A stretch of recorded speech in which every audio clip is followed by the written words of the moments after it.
महाराष्ट्र आणि भारत हा आर्थिक अडचणीत आहे. हा माझा डेटा नाही, हा भारत सरकारचा डेटा सांगतो. म्हणजे सोनं विकत घेऊ नका, पेट्रोल डिझेल महागाई अब काय होती त्यांची स्लोगन, बहुत हो गई महंगाई की मार अब की बार. आठवतं ना तुम्हाला?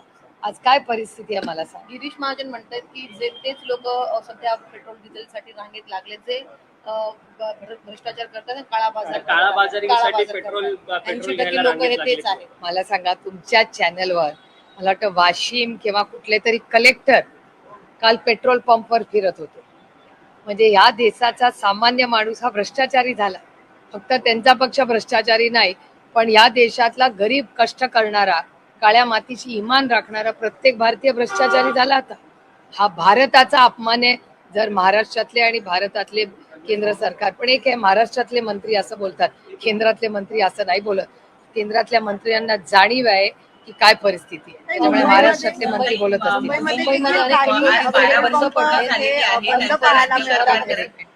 मोदी त्यांना आज 12 वर्ष पूर्ण झाले त्यांचा कारभार करत, राष्ट्र निर्माण के 12 साल अशा पद्धतीची टॅगलाईन त्यांनी त्यांच्या जाहिरातीसाठी घेतली आहे. काय तुमची प्रतिक्रिया? नाही, अर्थातच 12 वर्ष या देशाच्या मायबाप जनतेने त्यांना निवडून दिलं, त्यांना शुभेच्छा दिल्याच पाहिजे. पण त्याचबरोबर आज 12 वर्षानंतर भारताची आर्थिक परिस्थिती काय आहे याचं आत्मचिंतन सरकारने करण्याची वेळ आलेली आहे.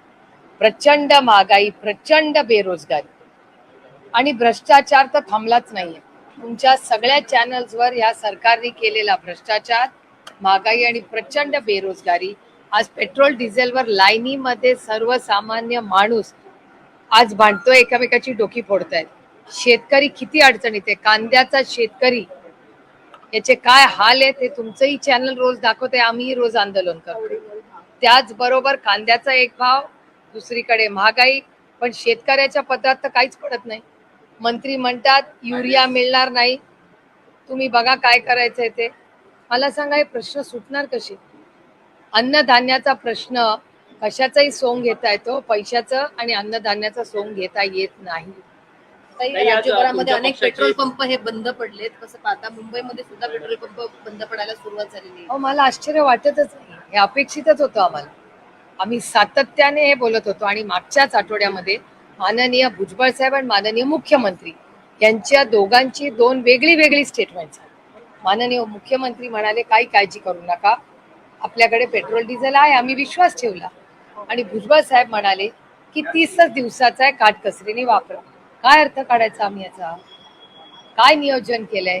केंद्र सरकारमध्ये राहुल गांधीजी वारंवार ही गोष्ट गेले 6 महिने मांडतायत, पूर्ण इंडिया अलायन्स मांडते.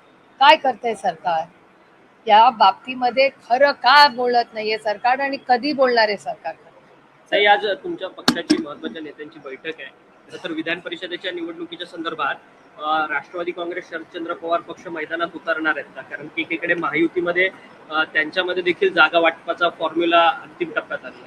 हे इलेक्शन आमच्यासाठी महत्वाचं आहेच, पण त्याचबरोबर राष्ट्रवादी काँग्रेस पक्ष, शरदचंद्र पवार आणि महाविकास आघाडी पूर्ण ताकदीने आज देशासमोर आणि राज्यासमोर जी मोठी आव्हान आहे, मग महागाई, बेरोजगारी आणि भ्रष्टाचार, ह्याच्याबद्दलही आम्ही सविस्तर चर्चा करणार आहोत.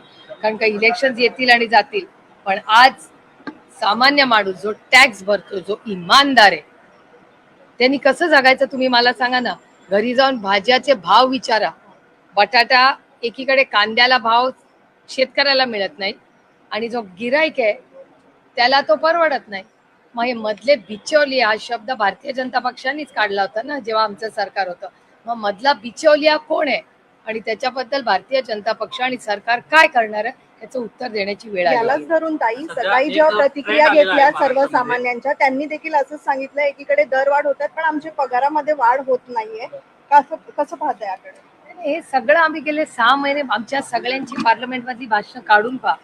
संसदेत हे होणार आहे. आम्ही वारंवार केंद्र सरकारला, आमची तर सरकारवर काम करायची तयारी होती की हा देशा आणि राज्यासमोर आव्हाने, तुम्ही माननीय प्रधानमंत्र्यांच्या नेतृत्वाखाली एक ऑल पार्टी मीटिंग बोलवा. हे मी तेव्हाही बोलले, आत्ताही मगाशी बोलले आणि परत मी रिपीट करते की हा नॅशनल क्रायसिस चाललेला आहे. त्याच्यात फार गांभीर्याने हे सगळं लक्ष घालणं गरजेचं आहे.